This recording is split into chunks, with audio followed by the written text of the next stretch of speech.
Durgapur steel plant ও alloy still প্ল্যান্টের সম্ভাব্য সংযুক্তিকরণ এবং কেন্দ্রের নতুন 4টি শ্রম আইনের বিরুদ্ধে এবার জোরদার আন্দোলনে নামার হুঁশিয়ারি দিল আইএনটিইউসি অনুমোদিত হিন্দুস্তান স্টিল ওয়ার্কার্স ইউনিয়ন।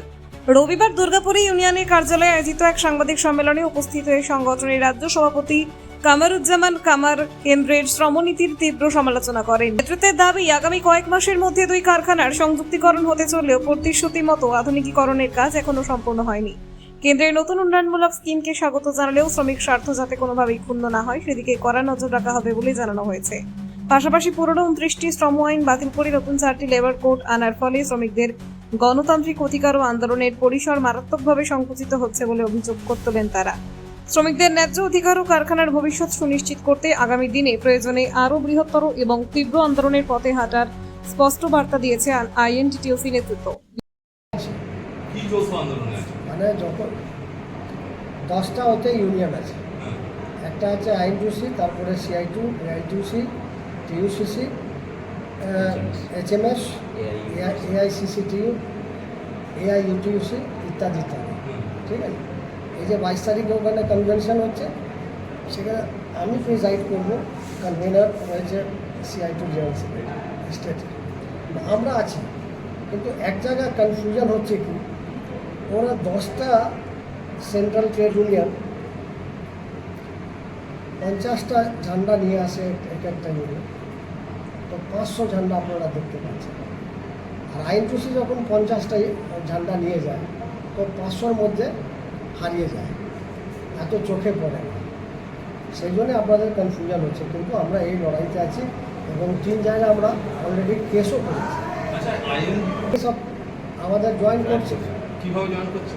তারা আমাদের ইউনিয়নের সদস্যতা নিচ্ছে, এখানে আজ নিয়েছে জিএসপিতে, কিরকম সদস্য এসছে আপনাদের কাছে আইএনটিইউসি থেকে? প্রচুর আসছে। দেখুন, আজকে মাদার পার্টি যেটা আছে টিএমসি, এ অ্যান্ড বি হয়ে গেছে। একটা বলছে আমি আসল, একটা বলছে আমরা বিদ্রোহী। এখন তাদের লোক ঠিক করতে পারছে না যে আসলের সাথে থাকবো না বিদ্রোহীর সাথে থাকবো। বিদ্রোহীর সাথে থাকলে যারা চোরটা, যাদের এগেনস্টে ইডি, সিবিআই, পুলিশ কেস আছে, তারা ওখানে আরামে চলে যাচ্ছে। মনে করছে যে এদের সাথে থাকলে চিফ মিনিস্টার বা তাদের সরকার সঙ্গে থাকবে, অ্যারেস্ট হবে। আরেকটা হচ্ছে আসল, কিন্তু আসলের কাছে লিডারশিপ আজকে নেই। যারা মেন লিডাররা ছিল টিএমসি, তারা কিন্তু দিদিকে আস্তে আস্তে আস্তে আস্তে ছেড়ে দিচ্ছে। ফলে ওই সব লোক ট্রেড ইউনিয়ন ফ্রন্টে যেটা ছিল, তারা আমাদের সাথে আসছে। এখন আপনাকে একটা এক্সাম্পল দিচ্ছি। যখন সরকার শুনছিল না, আমরা আইএলওকে মেমো দিই। আইএলও একটা কেস করেছে ইন্টারন্যাশনাল কোর্টে। আশা করি 2-3 সপ্তাহের ভেতরে ওই রায়টা আসবে। রায়টা আসার পরে এই গভর্নমেন্ট যদি ভদ্রভাবে ওটাকে নেয় তাহলে ঠিক আছে, না হলে আমরা বৃহত্তর আন্দোলনে যাব। কোনো ট্রেড ইউনিয়ন নেই, আশা করব। আরএসএস একটা cultural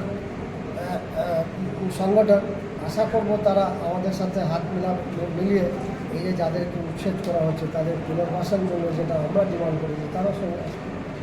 bureau report, Durgapur news digital.